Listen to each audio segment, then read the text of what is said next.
হবে। আল্লাহর নবী মুহাম্মদ সাল্লাল্লাহু আলাইহি ওয়াসাল্লাম কোন ধরনের মেয়ে জাতিকে বিবাহ করার কথা বলেছেন, এক নম্বর কথা।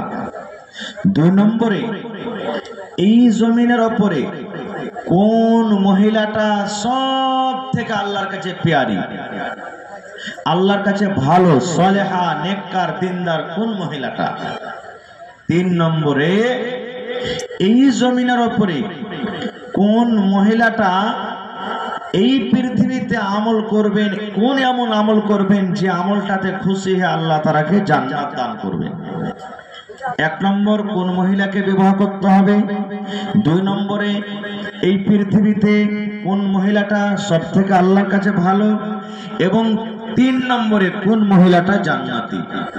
আল্লাহর কাছে দোয়া করি রব্বুল আলামিন আমি যা কিছু বলবো যেন সহিহ হাদিস এবং কোরআন থেকে বলি, এবং তার প্রতি ছোট বড় সকলে যেন আমল করতে পারি, তার জন্য আল্লাহ আমাদেরকে তৌফিক দেন, পড়ুন আল্লাহুম্মা আমিন।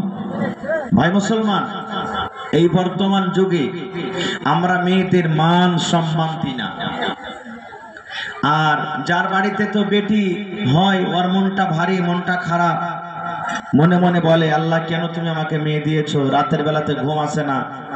আর যার বেটা হয়ে যায় ও মুছে পাক দেয়, দেয় না? যাক, 3 লাখ টাকার টিকিট ফেসে গেছে, ভাই অসুবিধা কি আছে, 3 লাখ টাকার কাজ হয়ে গেছে। আল্লাহুস সামাদ। ভাই মুসলমান, এগুলো আমরা ভুল বুঝি, এগুলো আমরা ভুল বুঝি। বেটি বেটাতে আপনাকে তফাৎ রাখতে হবে না। আমরা মুসলমান বেটারাকে পড়ালেখা করাই, কত ভাই এমন আছেন বলেন, বেটিকে বেশি পড়িয়ে লিখে কি করবি, ই তো পরের বাড়িতে যাবে, গোবর তুলবে, থালি মানবে, বাড়ি ঘর ঝাড় দিবে, ছাই তুলবে, একে পড়িয়ে লিখে বা কি করবি, এটাও ভুল, এটাও ভুল।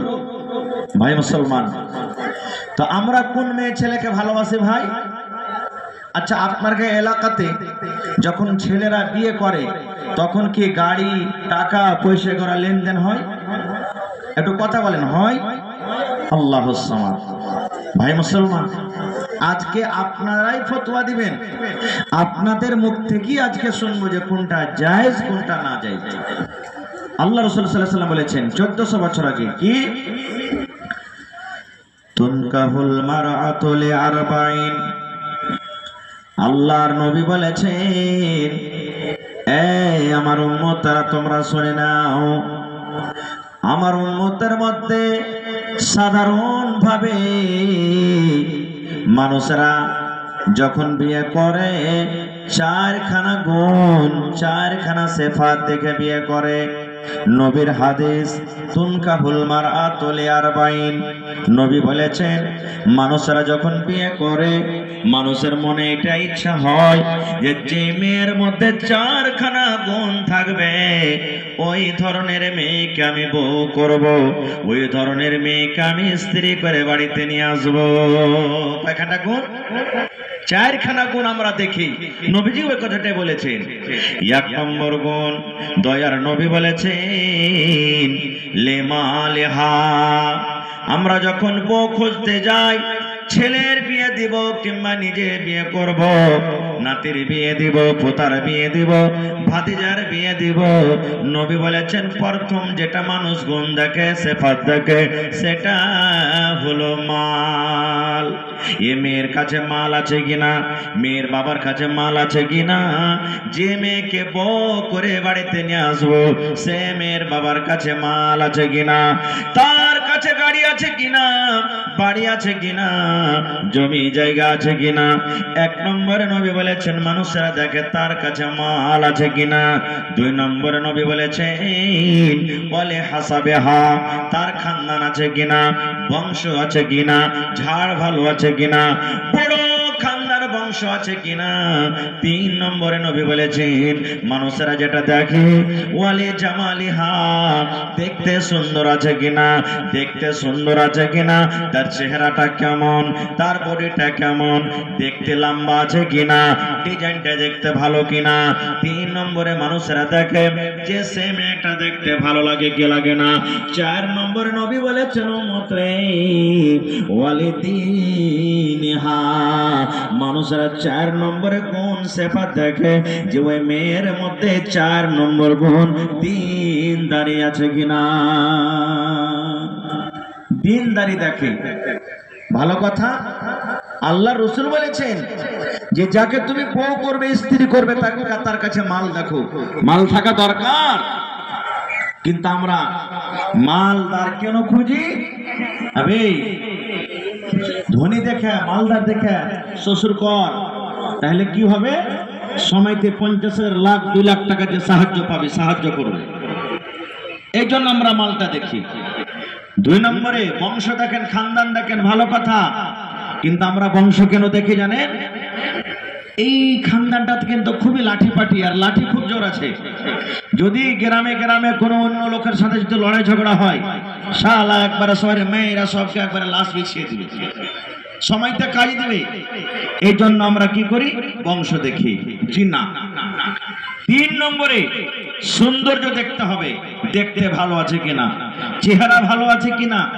নবী বলেছেন 3 নম্বরে সৌন্দর্য দেখতে হবে, এটাও ভালো। কিন্তু তার আগে আর একটা কথা বলে দিই, দেখবে কে? যে বিয়ে করবে সেই দেখবে, যে বিয়ে করবে সেই দেখবে। কিন্তু এখানে আমরা উল্টা কাজ করি। গ্রামের মন্ডল যায়, মৌলভী সাহেব যায়, বহনও যায়, সালা যায়, অমুক যায়, তমুক যায়, 10 জন 15 জন করে দেখে আসি, আর ছেলেটা একবারও দেখতে যাই না। এবার পরে কি হলো? ছেলেটা বলছে যে আমি এটা স্ত্রী আমি রাখবো না খো, কিংবা মেয়েটা বলে আমার স্বামী পছন্দ নয়, আমি এরকম স্বামীর বাড়িতে চলতে পারবো না, এরকম স্বামীর বাড়িতে আমি ভাত খেতে পারবো না খো। তখন পরে কি হয়? 3 লাখ টাকা দিয়েছি, জামাইটাকে ধরে বানিয়ে দেয়, আর বলে শালা তুই 5 লাখ টাকা 7 লাখ টাকা দিয়ে যা, তাহলে তোর মেয়েকে আমি রাখবো। এরকম আমরা কাজ করি। ভাই মুসলমান, আপনারা মজলিসে বসেন, কেউ এসেছে দেখা করার জন্য, গেলেন, আপনারা মজলিসে ধীরস্থির ভাবে বসেন। ভাই মুসলমান, আল্লাহর নবী বলেছেন উম্মত 4খানা গুণ দিকে তুমি বউ করে নিয়ে এসো স্ত্রীকে। 4খানা গুণ যে মেয়ের মধ্যে থাকবে। 1 নম্বরে নবী বলেছেন মালদারি দেখতে হবে, আমরা মালদারি দেখি, মালদারি দেখেন। 2 নম্বরে নবী বলেছেন ওয়ালি হাসাবিহা, তার বংশ ঝাড় দেখতে হবে। 3 নম্বরে নবী বলেছেন উম্মত ওয়ালি জামালিহা, মেয়েটার মধ্যে সৌন্দর্য আছে কিনা, দেখতে ভালো আছে কিনা, মেয়েটা দেখতে ভালো লাগে কিনা। 4 নম্বরে নবী বলেছেন উম্মত ওয়ালি দীনহা, তার মধ্যে দ্বীনদারি আছে কিনা। আসসালামু আলাইকুম। আপনারা বসেন, কোথায় যাচ্ছেন? বসেন বসেন, মজলিসটাকে ভঙ্গ করে দিলেন আপনারা। বসেন ও ভাইরা, বসেন বসেন।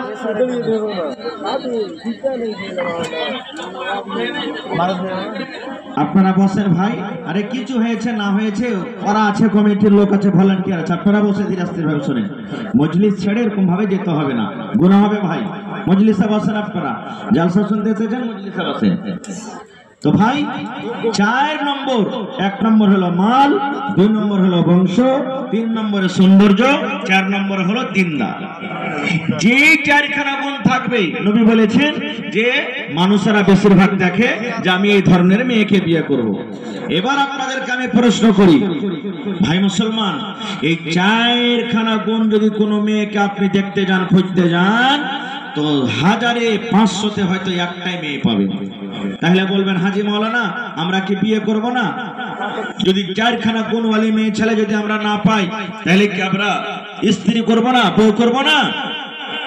আল্লাহ রাসূল বলেছেন এই আমার উম্মতের দল তোমরা শুনে নাও, 4খানা যদি কোনো মেয়ে ছেলের মধ্যে যদি গুণ না থাকে, সিফাত না থাকে রে উম্মত, ফাজফার বিজাতি দ্বীন, দ্বীনদারি মেয়ে ছেলেকে তুমি বউ করে বাড়িতে নিয়ে এসো।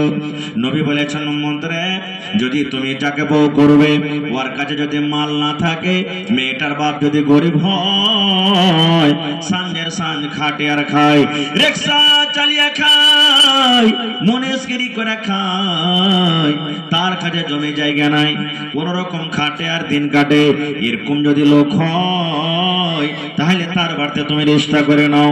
নবী বলেছেন উম্মত উম্মত দিনদারি আছে, তার মধ্যে তার মেয়ের মধ্যে দিনদারি আছে। ওর বাবা হলো গরিব, খানদানটা বড় নয়। 3 নম্বর নবী বলেছেন মেয়েটা দেখতে ভালো নয়, হয়তো দাঁত গালা সামনেকার বড় আছে, নাকটা বড় আছে, দেখতে কালো আছে, দেখতে হেলথি মোটা আছে। আল্লাহ রাসূল বলেছেন 4 খানার মধ্যে আগেকার 3 খানা যদি না থাকে, একটাই মাত্র গুণ তার মধ্যে আছে, শুধু দিনদার।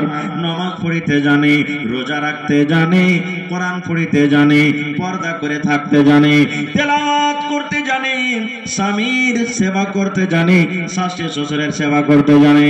আল্লাহর নবী বলেছেন উম্মত এরকম দিনদারি বউকে তোমরা বাড়িতে নিয়ে এসো। নারে তাকবীর! এরকম দিনদারিকে বাড়িতে নিয়ে এসো।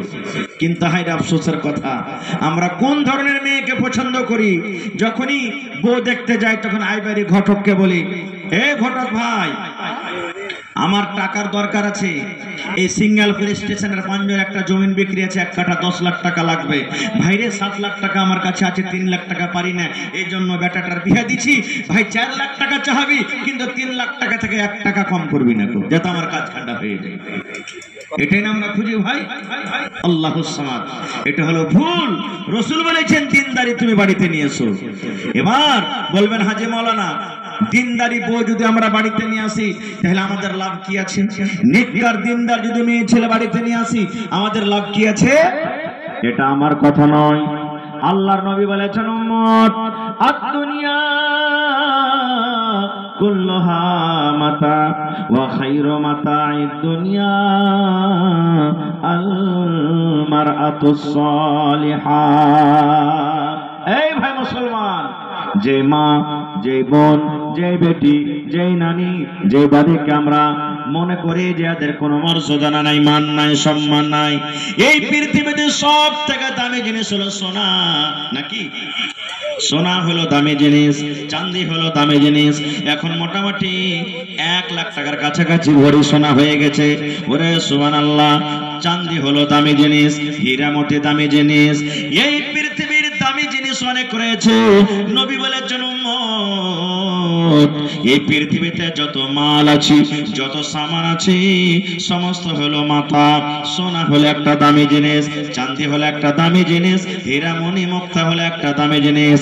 আল্লাহর নবী বলেছেন উম্মত রে, সমস্ত দুনিয়ার দামি দামি জিনিস একদিকে রেখে দাও, আর একটা দিনদার মেয়ে ছেলেকে যদি একদিকে রেখে দাও, নবী বলেছেন সমস্ত দুনিয়ার সোনা চাঁদের থেকে দামি জিনিস হলো আল মারআতুস সালিহা, একটা নেককার মেয়ে ছেলে। নেককার দিনদার সোনা এবং চাঁদের থেকেও বেশি দামি। আল্লাহুস সামাদ। তাহলে বলবেন মাওলানা, সে নেককার স্ত্রীকে বাড়িতে নিয়ে এসে আবার কি লাভ আছে? নেককার দিনদার যদি না হয় তাহলে কি আমার অসুবিধা আছে? অসুবিধা নেই। একটা আপনাদের সামনে গল্প, কিন্তু কথাটা হলো অরিজিনাল। যারা বয়স্ক এখানে বাপজিরা আছেন, যে আমার মায়েরা খালারা বয়স্ক মানুষ, 50 বছর 40 বছর বয়স হয়েছে, তারা করতেন বেশিরভাগ মানুষ। বলবেন কি? দেখবেন যখন রাতের বেলাতে ছেলেরা মেয়েরা যখন পেশাব করার দরকার হতো, আগিনাতে যখন পেশাব করতে যেত, তখন রাতের বেলাতে ছেলেটা বিছানায় পেশাব করতো। ছেলেরা পেশাব করে না ভাই? তখন মা খালারা এই ছেলেটাকে পেশাব করার সময় একটা দোয়া শেখাতো, এই দোয়া পড়। ছেলেটা নিন্দের হালাতে থাকে, ঘুমের হালাতে থাকে, কি দোয়া শিখাবো? দোয়াটা না করতে বললে দাঁতগুলোকে কিড়মিড় করে মারতে পারে, মোর বেটা মোরা দোয়াটা পড় না, পড়বি না তো কালকে বিছানা উঠছি। কি দোয়া? 1 বাত্তা, 2 বাত্তা, 3 বাত্তা, ঘর সুত্তা বাহির মত্তা। পড়তো না? 1 বাত্তা, 2 বাত্তা, 3 বাত্তা, ঘর সুত্তা বাহির মত্তা।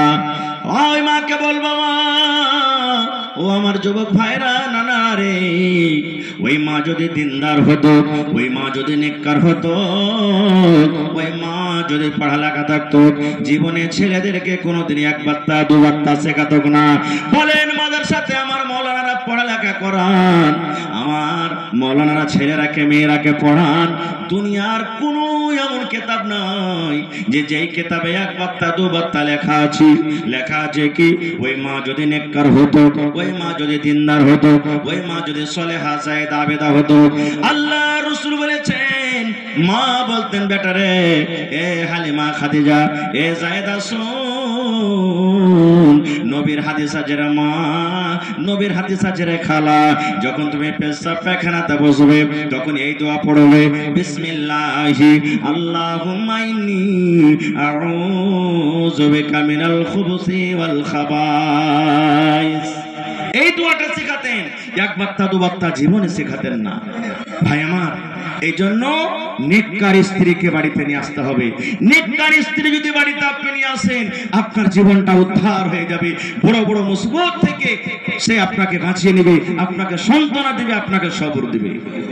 কেমন করে সবর দেবে আমি পরে উদাহরণটা আপনাদের সামনে রাখবো। তবে এই হাদিস থেকে আমরা বুঝতে পেলাম, সবক পেলাম আজকে কি, যে আমরা টাকার দিকে যাব না, আমরা সৌন্দর্যের দিকে যাব না।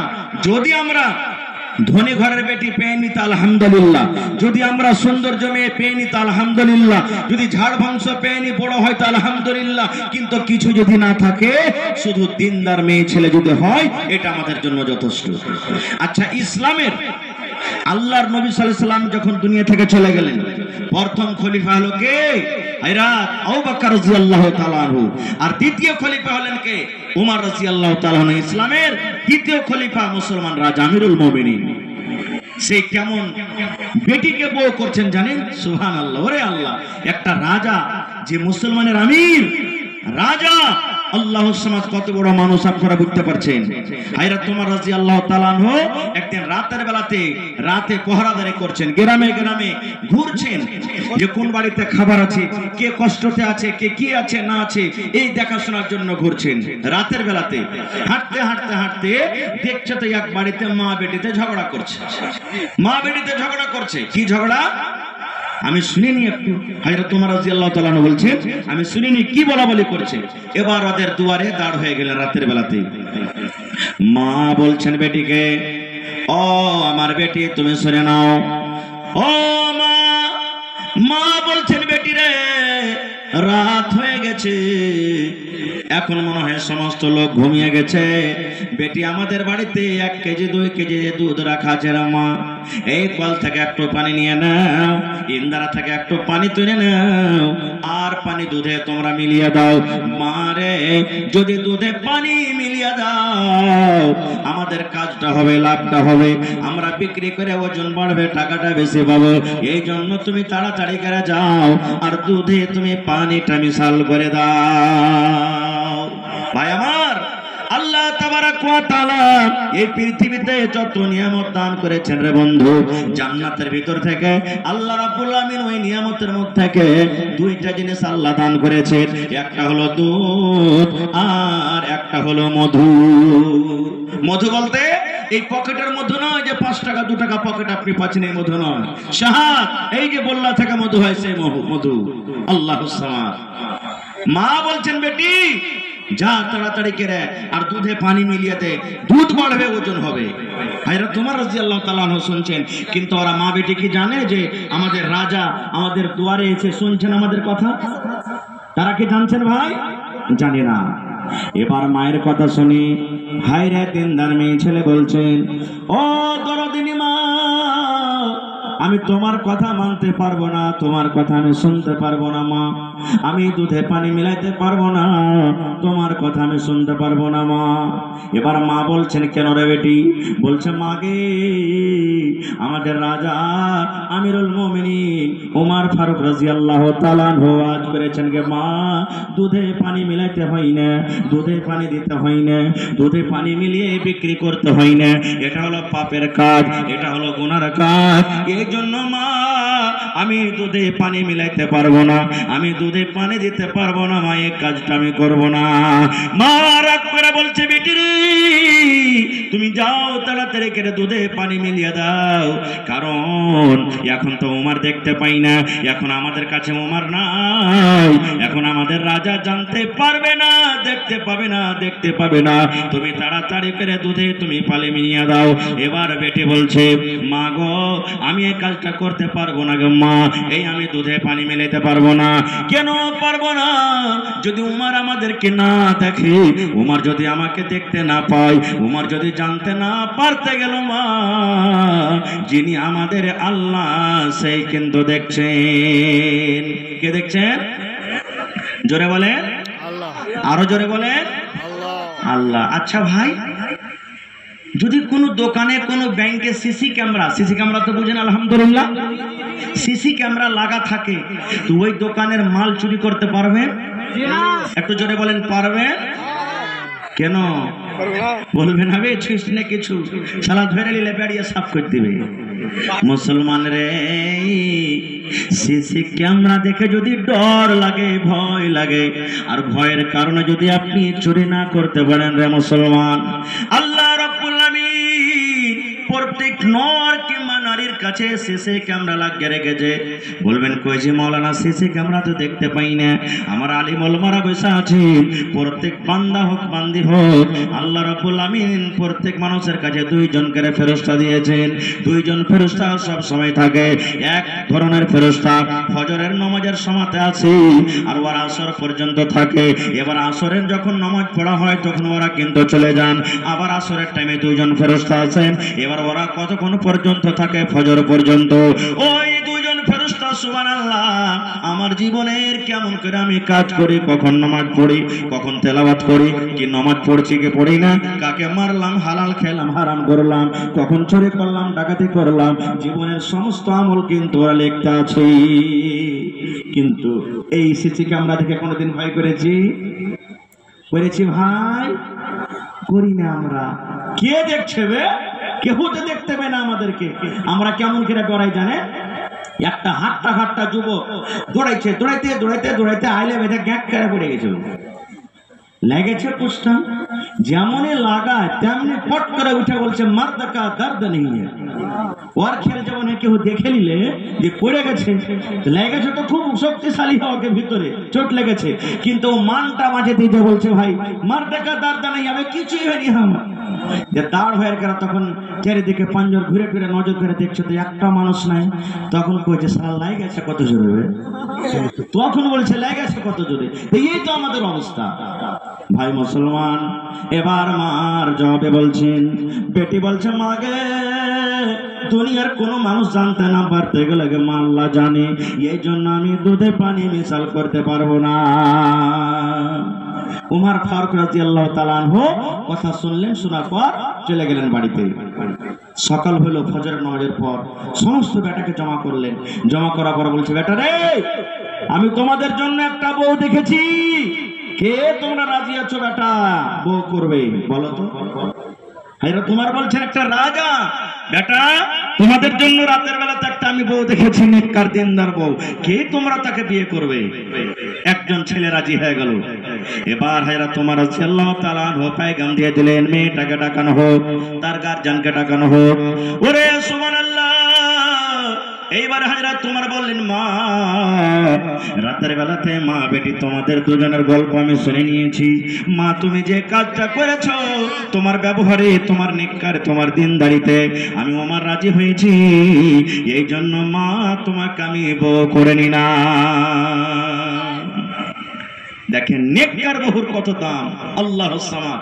আর এখন কত কত ঘটনা ভাই দেখছি আর শুনছি, যদি কোনো ভাই, চাহে মৌলভী সাহেব হোক, মাস্টার সাহেব হোক বা কেউ হোক, বিয়ার সময়তে কবে ভাই রে 1 টাকা নিব না আমি, ভাই যদি দেওয়ার মন থাকে লক করে পরে বলবে ক্ষীর কাছের দিন দিয়ে দিস।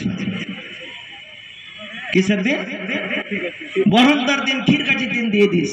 কত ভাই তো বলে ভাই আমি একটা মৌলভী সাহেব মানুষ, বেটার বিয়ে দিব, আর এখন যদি গাড়ি ঘোড়া কিছু দাও লোক জানতে পারবে, তো এক কাজ করিয়ে 2-4 মাস পর দিও। এটা কি লাভ হলো না ভাই? জোরে বলে, এটা লাভ হলো না? সুবহানাল্লাহ। এটা হারাম, এটা হলো হারাম। আরেকটু আগে চলে, এবারে যখন লেনদেনের গল্প হবে, কথাবার্তা যখন হবে, তখন 2-3 দিক থেকে, 2-3 দিক থেকে, এবার 3 লাখ থেকে করতে করতে করতে 2.5 লাখে ফেসলা হয়ে গেল। এবার 2.5 লাখ টাকা দিতে হবে। এবারে মেয়ের বাবাকে বলছে ভাই তুমি বলো কি নিবে। যদি মেয়ের বাবা বলে যে ভাই একটা বালি দিয়ে দাও 58 ওজনের, আর 8 ভরি পায়েল দিয়ে দাও, অমুক তমুক দিয়ে দাও, তখন মেয়ে ছেলের বাবা কি বলবে, না না না না না, ওরে বাপ এটা করতে পারবো না। কেন পারবে না? বড় বেটার বিয়ে দিয়েছি, শুধু 1খানটা বালি দিয়েছি, এই জন্য 1খানটাই দিব, দিতে পারবো না খুব বেশি। এই দেখেন মানে দেওয়ার বেলাতে কত ও তখন শরীয়ত বুঝছে। আরো কি বলছেন জানেন, মোহরের যখন কথা আসবে, ভাই এক কাজ করিয়েন 15,000 টাকা দিয়ে